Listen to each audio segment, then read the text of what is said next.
저녁에 설교도 영상으로 올려서 성도들이 가정에서 영상을 보며 예배드리기를 원합니다. 어서 속히 코로나19가 끝나고 자유롭게 예배드릴 수 있는 그런 시간이 오기를 간절히 바랍니다. 사랑하는 성도 여러분, 매주 수요일 예배 시간마다 사무엘상 강해를 통해서 우리는 은혜를 받고 있습니다. 오늘은 사울의 실패와 하나님의 책망에 대해서 함께 살펴보며 은혜 받는 시간이 될 수 있기를 간절히 바랍니다. 사울 왕의 생애를 도표, 즉 그래프로 그린다면 지난주까지는 계속해서 올라가는 상승세를 탔었습니다. 그런데 오늘부터는 사울 왕의 생애가 하강세로 떨어지기를 시작합니다. 겸손하고 정직하며 하나님을 절대적으로 의지할 때에는 승승장구했지만 교만에 빠져 완악하고 인본주의로 살려고 할 때는 점점 쇠락해질 수밖에 없습니다. 오늘 본문의 내용을 좀 더 자세히 살펴보겠습니다. 첫 번째로 어리석은 사울 왕에 대해서 살펴봅시다. 사울 왕은 40세의 왕이 되었습니다. 이때 사울 왕의 상비군은 모두 3,000명이었습니다.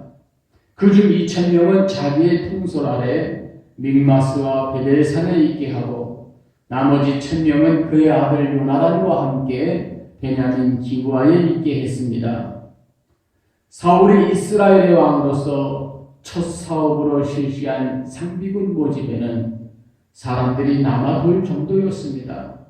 이 사실로 미루어 볼 때 이스라엘 사람들은 왕정 국가에 대한 큰 기대를 가지고 있었던 것 같습니다. 그러나 하나님의 통치보다 한 인간의 지배를 받고자 했던 이스라엘은 그 기대에 못 미치는 연약한 국방력을 소유해야만 했습니다.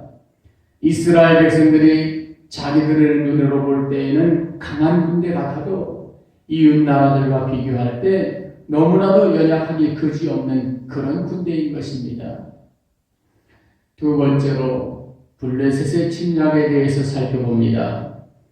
블레셋이 이스라엘을 침략하게 된 원인은 요나단이 게바에 있는 블레셋 사람의 수비대를 쳤기 때문입니다.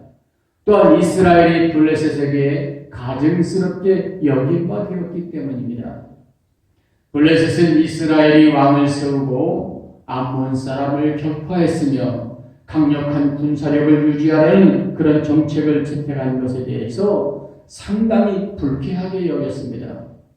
그런데 요나단이 먼저 블레셋을 치니 그렇지 않아도 이스라엘을 먼저 쳐서 멸하고 싶었는데 이번 기회에 아예 이스라엘을 완전히 멸망시켜버릴 작정을 하고 쳐들어온 것입니다.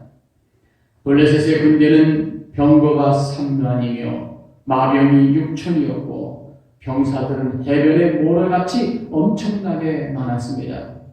그러니 다 합쳐서 3,000명밖에 안 되는 이스라엘과는 비교되지를 않았습니다. 그만큼 블레셋은 그들의 수비대가 공격받은 것이 그들의 명예를 손상시킨 것이라고 분하게 여겼고 그 분함을 행동으로 나타내려고 어마어마한 군대를 이끌고 쳐들어온 것입니다.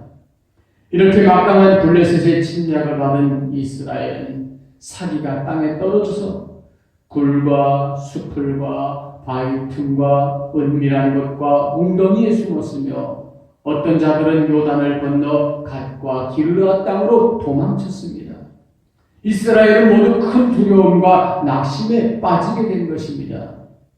이스라엘 백성들이 전능하신 하나님을 잊어버리고 원수들의 강한 세력만 쳐다보았을 때 저들은 용기를 상실하고 말았습니다. 문제는 블레셋 군사들의 숫자가 많음에 있는 것이 아니라 하나님에 대한 불신앙에 있었습니다. 하나님께 대한 강한 믿음이 있는 자는 어떤 위험한 상황 속에서도 용기와 소망을 잃지 않습니다. 오늘 본문에 보면 사울이 여호와 하나님의 명령에 따라 움직였다거나 하나님의 신에 감동되었다는 말씀이 없고 이스라엘 백성이 숨었다는 기록과 두려워서 떨었다는 기록, 그리고 백성이 사울에게서 흩어졌다는 그런 기록만 나와 있습니다. 여기서 우리는 지도자의 책임이 얼마나 무겁고 막중한 것인가 하는 것을 볼 수 있습니다. 지도자가 얼마나 하나님을 의지하고 따르느냐에 따라서 부흥과 성장, 안녕과 평화가 달려있는 것입니다.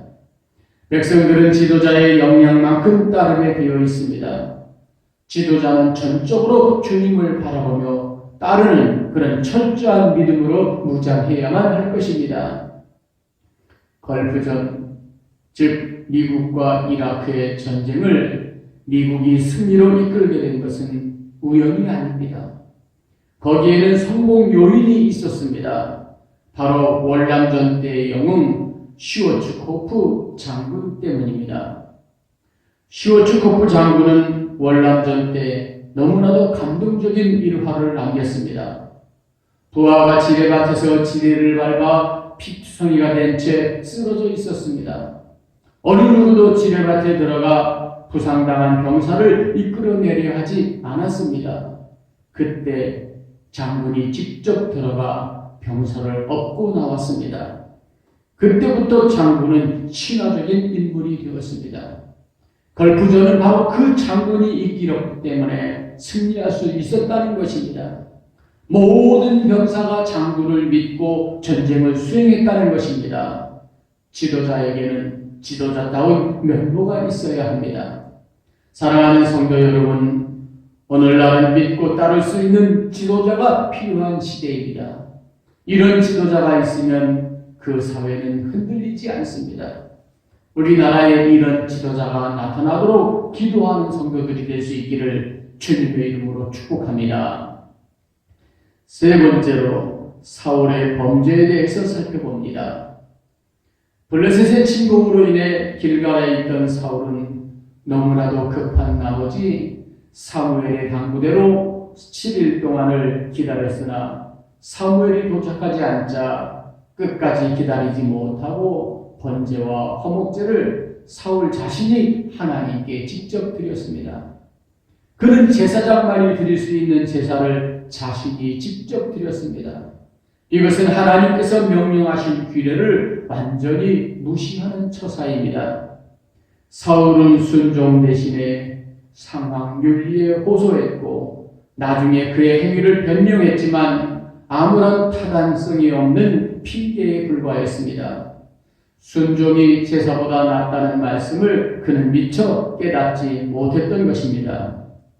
성도 여러분, 하나님의 사역에는 고유의 업무가 있습니다. 세례식이나 성찬식은 목사만 집례할 수 있습니다. 평신도는 할 수 없습니다. 축도도 목사만 할 수 있습니다. 전도사는 목사 안수를 받기까지 할 수 없습니다. 이런 이야기를 들어보았습니다. 어느 작은 시골 교회를 담임하는 전도사님이 있었습니다. 그는 목사님들이 축도하는 것을 보면서 무척 부러워했습니다. 그래서 어느 날 예배 시간에 이렇게 기도했습니다. 이제는 우리 주 예수 그리스도의 은혜와 하나님 아버지의 사랑과 성령의 감화 감동하심이 우리 성도들 위해 함께 하시기를 예수님의 이름으로 기도합니다. 아멘.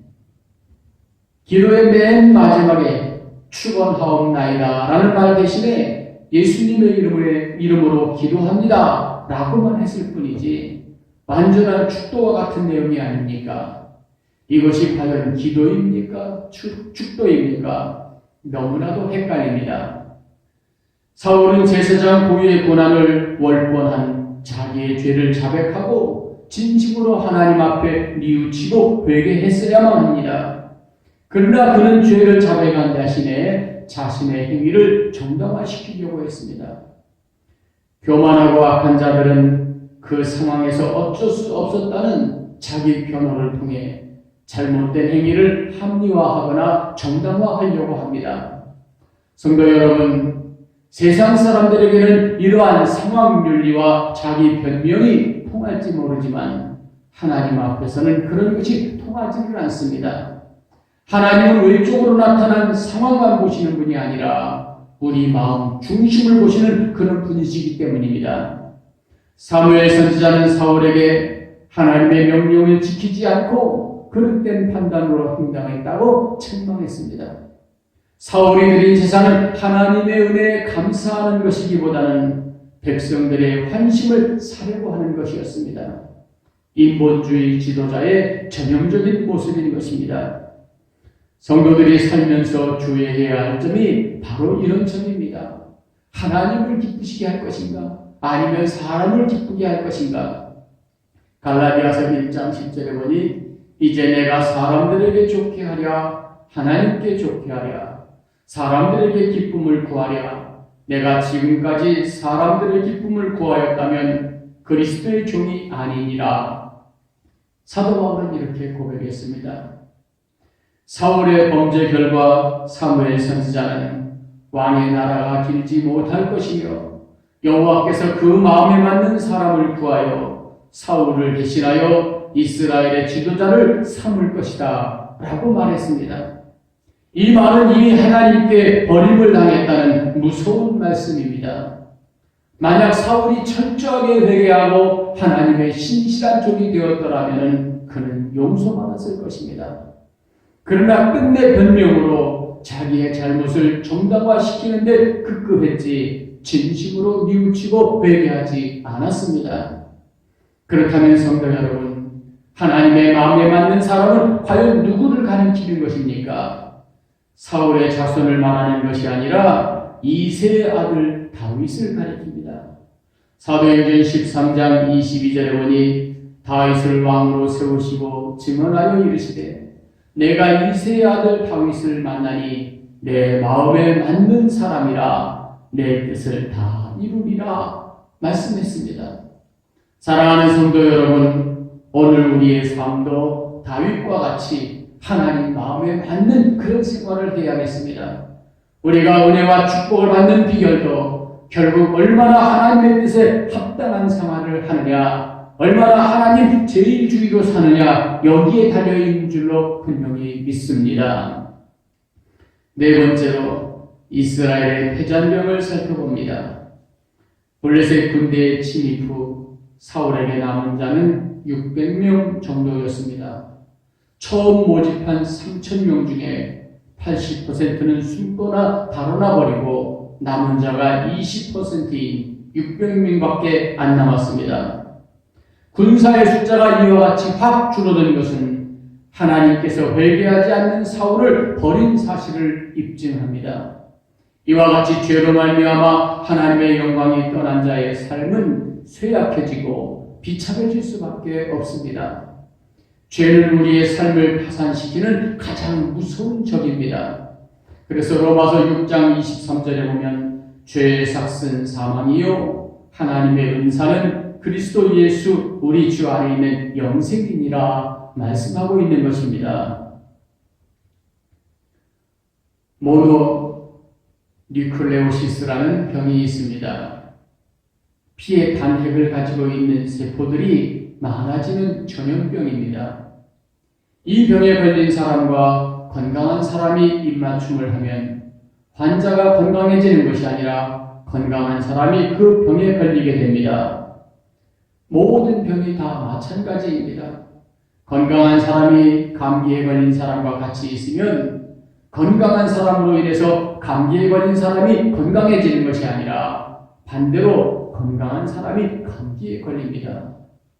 올바른 소수가 잘못된 다수에게 영향을 주지 못하며 바른 사상이 잘못된 사상을 바꾸기가 힘듭니다. 좋은 말 10마디보다 나쁜 말 한마디가 더 힘이 있습니다. 악화가 양화를 구축하는 것입니다. 사울 한 사람의 불순종의 죄는 결국 이스라엘 모두를 불행하게 만들고 말았습니다. 더욱이 블레셋이 쳐들어왔을 때 이스라엘 군사들의 손에는 칼이나 창이 없었습니다. 사실 전쟁의 승패는 그 사용하는 무기가 어떤 것이냐에 따라 좌우됩니다. 칼 가진 자와 총 가진 자가 싸운다면 누가 승리하겠습니까? 당연히 총 가진 사람 아니겠습니까? 오늘날 이스라엘 군대가 강한 이유가 무엇입니까? 공군력 때문입니다. 그래서 주변에 수많은 아랍 군대가 있어도 함부로 쳐들어가지 못하는 것은 바로 이스라엘의 공군력이 강하기 때문입니다. 그러나 전쟁은 무기만 가지고 싸우는 것은 아닙니다. 전략도 중요하고 또 정보도 중요합니다. 사울은 쓸만한 병기가 절대 부족했을 뿐만 아니라 전쟁의 승패를 좌우하는 하나님으로부터 멀리 떠나 있었습니다.